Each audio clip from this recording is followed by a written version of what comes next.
You ever feel like you're just swimming in self-improvement advice?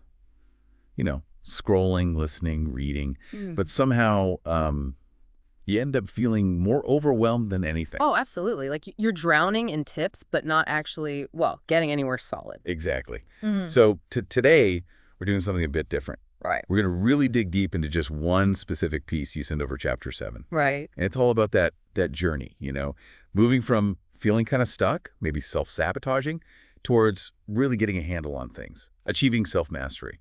Yeah, think of this as cutting through all that noise. We've basically gone through that whole chapter and pulled out the real core stuff, the wisdom, the practical bits that can actually help. So the mission today is not just understanding what the author wrote, but figuring out how you, the listener, can apply it. Precisely. And what's really interesting, I think, is the chapter's main argument. It's saying that self-mastery isn't some like superhuman feat. It's more of a natural thing that happens when you start to see how you might be holding yourself back and also realize, hey, I actually have the power to move forward. Okay, I like that. So where does the chapter start? It tackles emotions first, right? This idea of controlling versus suppressing them. It does. And it brings in this interesting perspective from Buddhism Yeah. about how mastering the mind can lead to the spontaneous kind of happiness or, well, enlightenment. Right, mind control. Hmm. But the Buddhist take is a bit different, isn't it? Yeah, it's fascinating. It's not about brute force, like wrestling your thoughts down. It's more like surrendering. Surrendering, how does that work? Well, it's about non-attachment, letting thoughts just drift by without grabbing onto them, without reacting, like watching clouds. The idea is by doing that, you actually gain real mastery. You find that natural state of joy underneath. Okay, that makes sense. Being present without judgment. But then the chapter brings it right back down to earth, doesn't it? It does. It asks you, the listener, this really key question. How do you actually know the difference? Are you suppressing your feelings?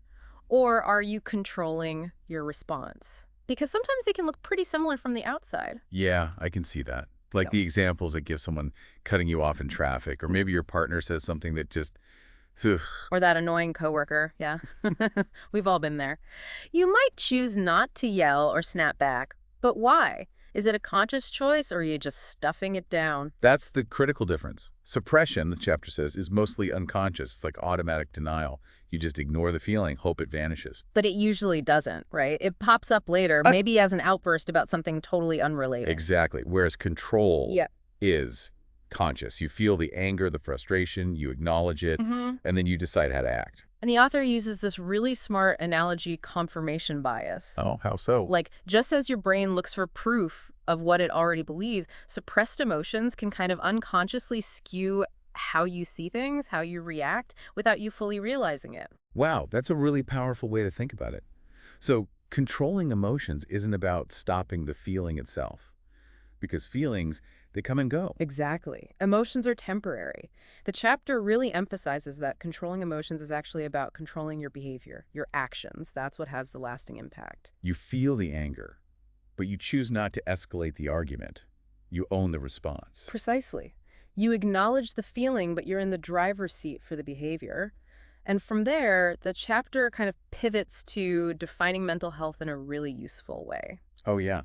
Tell me about that. It says mental health isn't about being happy all the time, like some kind of Stepford wife. Right, that feels unrealistic. Totally. It's more about your ability to, navigate life's ups and downs, to move through challenges with fluidity and reason without getting stuck or tripped up by your own unmanaged reactions. That really resonates, especially thinking about that feeling of being overwhelmed by everything. Managing emotions better seems like it would free up so much mental space. Definitely reduce that overwhelmed feeling. And the chapter even gives a nod to Amy Morin's work, about what mentally strong people don't do. It positions this emotional control piece as like step one for building that strength. Laying the foundation. Okay, so after emotions, it moves into learning to trust yourself again and connects that to inner peace. Yes, exactly. And inner peace here is defined as this really deep internal knowing that fundamentally everything's okay. It will be okay. Like no matter what's happening on the surface, there's a calm center. The author quotes Cadmus, right? About the invincible summer within. That's the one, even in the dead of winter. And it really pushes you to think about that phrase deep down. When you say you know something deep down, what is that? Where is that place inside you? It's like that gut instinct, but maybe calmer, more certain. Yes, that core wisdom that isn't shaken by everyday worries. The chapter uses this lovely metaphor of a still lake. Oh, I remember that. Thoughts are like pebbles making ripples. Exactly. And inner peace is the natural state of the lake when the water settles. It's not something you force. It's what's there when you stop stirring things up, when you stop resisting. So it's about returning to stillness, not creating it. Precisely.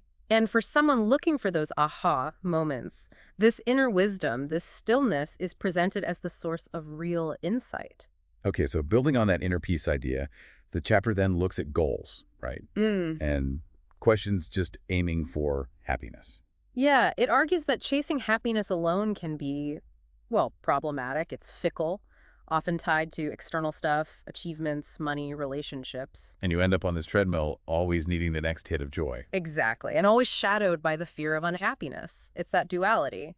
The chapter suggests inner peace is a more stable, more satisfying aim. Because it's internal, less dependent on what's happening outside. Right. It's a state of equilibrium. Loss doesn't hit the same way because your core state isn't threatened. The ego, it says, is often the culprit, always looking outside for validation, thinking it needs that thing to be okay. That constant search is a sign you haven't found that inner peace yet. It's a big indicator. But it's not saying happiness is bad. It's more like inner peace is the rich soil where real, genuine happiness, wonder, and presence can actually grow. Instead of those quick highs from a promotion or buying something new that just fade away. Yeah, those highs fade and you're back to your baseline. Inner peace offers something more enduring. For someone wanting quick and thorough knowledge, focusing on inner peace seems much more sustainable than the happiness chase. Makes sense? So if inner peace is our natural state, what pulls us away from it? The chapter points mainly to our childhood, how we adapt. We pick up beliefs, coping strategies from family, from society, just to feel safe, to fit in. And if no one teaches us about this inner peace thing, We naturally start trusting that constant chatter in our heads, the monkey mind, those random thoughts, worries, associations that just fire off. and we treat those thoughts like facts. Pretty much. Thoughts lead to feelings, feelings reinforce the thoughts, and suddenly you've built this whole reality based on, well, maybe misunderstandings or fears, not objective truth. So the key is realizing thoughts are just suggestions, not gospel. Treat them like suggestions, possibilities, not commands. Which brings up the next big question. If it's natural, why is it so hard for people to find inner peace? Okay, yeah. Why? The simple answer the chapter gives is, nobody taught us how. Huh, fair enough. But the deeper reason it explores is fear. Specifically, a fear of feeling certain things, often linked back to what it calls the traumatized inner child. Ah, the inner child. That part of us holding on to past hurts, fears, unmet needs. Exactly, that innocent, vulnerable part. And its fears, its old patterns, can really push us away from peace. It's that voice inside that panics, catastrophizes, throws tantrums, metaphorically speaking. Like you wouldn't let a scared toddler run your whole life. You wouldn't. So you can't always believe the inner child's fear-based stories. But the answer isn't to shut it up or ignore it. It's about learning to parent that part of yourself, to heal it, make it feel safe. The chapter quotes Stephen Diamond on this, right? Saying the inner child is psychologically real and connected to our destructive habits. It does. It emphasizes that finding peace isn't just meditation, it's also this active work of tending to that inner child. Okay, so it's not passive, which leads into the actionable steps, right? Right. How do we actively find our own peace? Yes, shifting from just wanting it to making different choices. Gail Brenner is quoted here talking about how the inner war is mostly resistance, resisting feelings, resisting reality. We fight what is. And Brenner argues inner peace is the only real peace, because what else can we truly control? Not much. So what can we do? There's that exercise, the lists. Oh yeah, that's a powerful one. Make 3 lists. 1, everything you've worried intensely about. 2, every tough situation you actually got through. 3, every time you felt genuinely happy and at peace. And the point is, you'll likely see most worries never happened. You'll see your own strength in overcoming real difficulties. And you'll probably notice that true happiness wasn't about everything being perfect, but about being present, connected. it's like proving to yourself that your fear mind isn't always right. A real aha moment creator. Exactly. It highlights that gap between fear and reality. And following that, the chapter talks about detaching from the worry habit itself. How worry becomes a coping mechanism. a way to avoid the present. Yeah, like it gives you a false sense of control over the future, but it drains so much energy imagining worst-case scenarios. And ironically, that hyperanxiety can sometimes help create the feared outcome. Because the monkey mind looks for proof of its worries. While always seeking affirmation. So the core message is choose peace. Connect with that inner wisdom. It's already there. You don't need to build it, just access it. Which ties into remembering that feelings aren't always facts. Exactly. This is tricky, especially today when we're often told all feelings are valid and wise. They're valid, yes, but not always accurate reflections of truth. So how do you tell the difference between useful intuition and fear-based feeling? The chapter suggests feelings reflect your current mental state. Think of a nightmare. The fear feels incredibly real, but it's based on the dream, not reality. Your waking feelings can be similar, reflecting internal weather, not future forecasts. And the feeling of peace. That's the one pointing towards truth. That's the guidepost. Peace tells you, deep down, it's okay. Fear tries to keep you small, safe, but limited. Fear is mortal. Peace reminds you of something larger, more enduring. Okay.